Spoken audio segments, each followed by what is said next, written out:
Well, the United Nations is celebrating its 78th anniversary of the entry into force in 1945 of the UN Charter. This day is dedicated at reflecting UN mission to promote peace, cooperation and common agenda and reaffirm the purposes and principles of the UN Charter that have guided the past 78 years. So perhaps for more on this, we're going to be joined by Thembisa Fakude, Senior Research Fellow at Afraisd. A very good afternoon to you, Thembisa. Thank you for your time with us here on the SABC.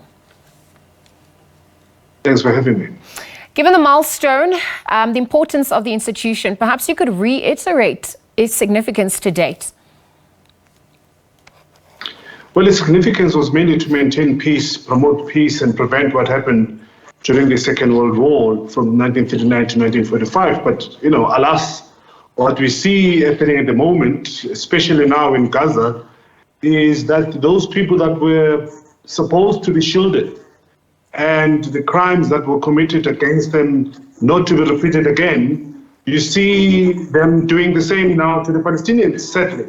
So after the 78 years, we're back full circle. But this time around, the perpetrators are no longer the Nazis, but the perpetrators are the Zionist government in Israel against the Palestinians. So whether one could say that the United Nations has succeeded in achieving its mission or not, I think not, by judging and by looking at the pictures that are continually haunting us from our television screen, where you see the Palestinian women and children being killed and bombarded by the Israeli bombs in Gaza.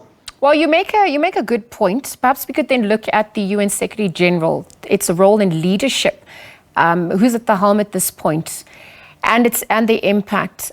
Given the multipolarization of the world, as well as the fluidization of international relations revolving around the United Nations at large, how would you weigh in on that? Well, I think it's an important platform in terms of getting people together, but it's ineffective in terms of implementing resolutions. So the fact that every September the world meets in New York for the United Nations General Assembly, I think it's good because it keeps the negotiations open. It also encourages the continual engagement between the nation states who gather in that part of the world every year. So for that reason, I think it's important. It's always a good thing to have a platform such as the United Nations to encourage that. But I think what the intentions were by the founding fathers of the United Nations was to ensure that the atrocities that we saw happening, particularly between 1939 and 1945, we're not going to repeat it. But all we've seen over the past 78 years, it's wars, invasion of countries, and killing of people en masse, etc. So one could say that we haven't achieved much, except, of course, that the platform exists and it opens up opportunities for those who wish to continue talking and enter into bilaterals and multilaterals relations is available. Thembisa, on that note then, let's look at ways for the existing platform to strengthen itself. And I wonder how it could become more effective. How would you weigh in on that in terms of making sure that human resources are properly managed, there's accountability, perhaps also looking at, the conflict prevention, its peacekeeping missions. How could that all be strengthened from here on to, given what it has done to date? Well, I think, most, particularly the UN peacekeeping missions, have been compromised. So many scandals, particularly in Africa, of the blue helmets having engaged in so many things, including rapes and all of that. So it's going to take a very long time. But again, it requires a strong leadership. It requires people taking over the United Nations and the support of the world for them to effect change. But as it is at the moment, it's a very loose organization with very weak leadership. Often its decision overridden by powerful countries such as the United States and the Western powers. So they can't even impose themselves or impose their will and decisions over the member states of the United Nations. So that will take a long time. And I think it's up to a strong will and leadership that could achieve that.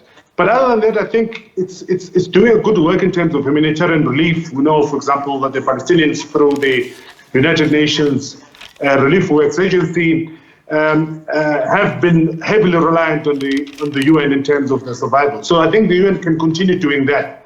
But in terms of politics, in terms of security, global security, I don't think we will reach a point where we can rely on the United Nations. If you look at Israel, for example, it has violated each and every resolution that has been reached by the United Nations. So no one can touch them. There are no punitive measures for those who violate. So until we have a very strong leadership that will be firm enough to criticize and call those that violate these resolutions that are made, both at the UN Security Council and the UN General Assembly, I think United Nations will eventually be reduced to a talk shop and only dealing with humanitarian relief and nothing else. Thembisa, let me wrap up this conversation. You've spoken about the need for will to implement and act, as well as leadership, issues revolving around politics and global security. How would you weigh in on the UN Convention on Climate Change as well? I think that's important because that brings people together, because in such an instance, you need people to talk.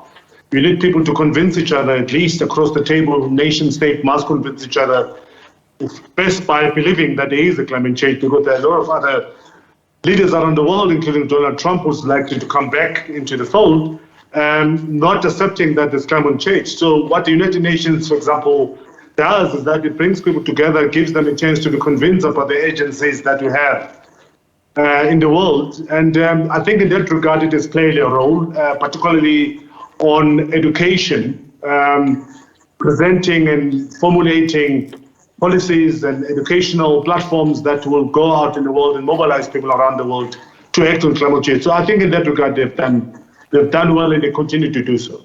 All right, Thembisa, we'll leave that conversation there for now. Thank you for your time with us on the SABC, for weighing in on that matter. Thembisa Fakude, a senior research fellow, really just unpacking the United Nations, its role to date since its formation 78 years ago, the role it's played, and really where to from here, perhaps as it begins to transform and reimagine itself in this multipolar and fluid world, given the shifting geopolitical landscape. Thanks to him for his time.